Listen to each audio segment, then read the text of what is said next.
Dear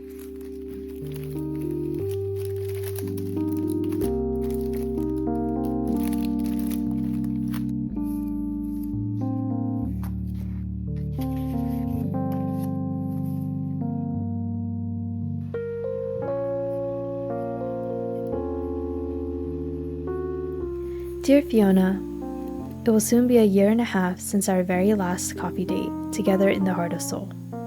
I remember us sitting side by side on that couch, backlit by the sun, and taking a picture to remember the day by. You gave me a letter that day, drawing tears from my eyes and sealing our friendship in words. I knew it would be a while, but not forever, before we met again, drinking coffee and enjoying each other's company.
Since coming back, I've stopped using Instagram, mostly because I am very weak-willed and it steals my time too easily.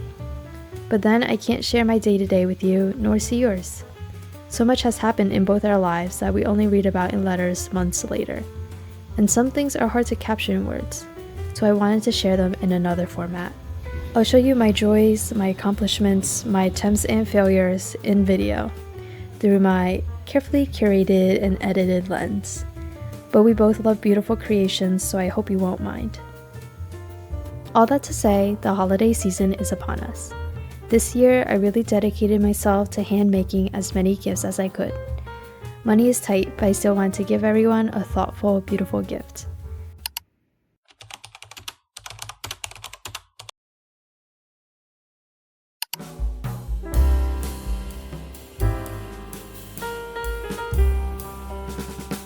To start, we have my gift for you, which hopefully you've received in the mail by now, and this isn't too much of a spoiler. I drew this in celebration of our time together in Seoul, and also as a goal for us in the coming year to see each other again.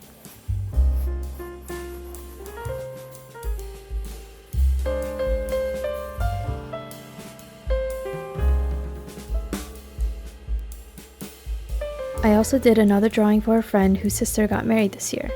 They were both so beautiful that day, and I wanted to encapsulate it in something personal and handmade for her. I'm hoping by the time this video is online, both of you would have received your letters and gifts.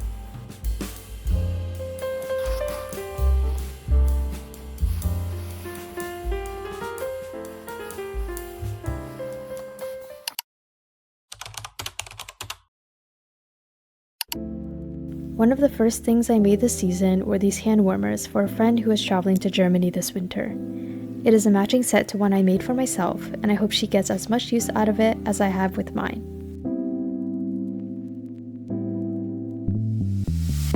On the same vein of crocheting gifts, for the first time I attempted to make small plushies. I made 2 for my younger cousins, who I think are coming about the age of appreciating handmade things.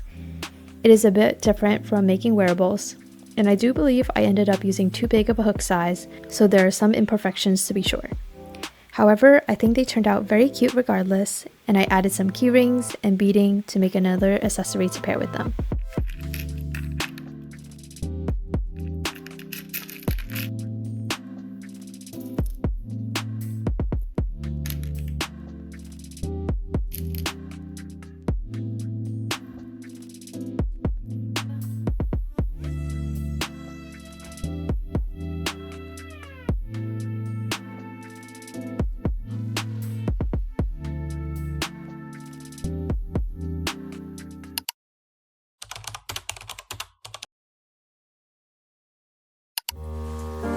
Something that I've been seeing all over my Pinterest have been these adorable felt ornaments.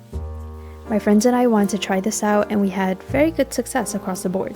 I made this cat in a Christmas tree which I will be gifting to another cousin, and this chimney in a wreath for my dear friend who loves BTS and whose bias is Jimin. I can't wait to see her face when she opens this portion of her gift.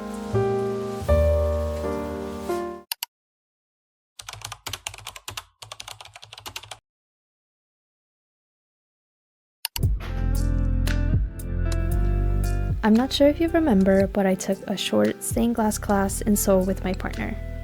Inspired by that experience, I have, through much time on Facebook Marketplace, gathered up the materials and equipment to try it again because I loved how they turned out. Without the guidance of an experienced teacher, however, I definitely made a lot of mistakes. Although the final products aren't perfect, with the help of some extra bling and beads, I'm quite happy with how these two sun catchers turned out.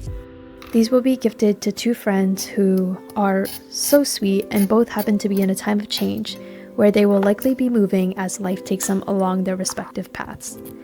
I hope these bring some warmth and beauty to their new homes while reminding them that they will have a friend in me who will be cheering them on.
These final gifts are not entirely handmade, as I am definitely not that good at ceramics. Instead, I went to the local pottery space that also had pottery painting. These two are for my sister and myself, and you can see the overlap in design. I had a lot of fun trying out this style of painting, and I learned, perhaps a bit too late, that I don't actually need 3 coats when it comes to these smaller details where the glaze likely did not spread out. That will definitely save me a lot of time next time I go.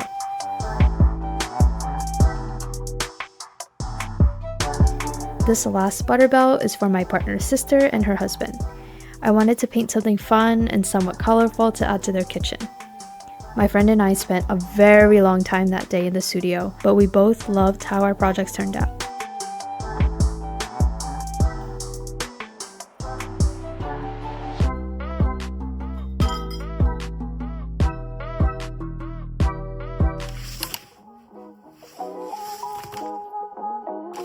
That was a lot in a month and a half. It took up nearly all my free time after work, but I don't regret it one bit. After months of not having the time or energy to do my hobbies, this was actually a pretty good way of holding myself accountable and just full sending it. And of course, there's no greater joy than sharing something you've made for the person you made it for.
I really hope you liked the drawing I sent and that it didn't get ruined in the mail. I'm looking forward to hearing from you and for us to plan to meet up in the coming year. Sending lots of love and well wishes to you and your family this holiday season, Suki.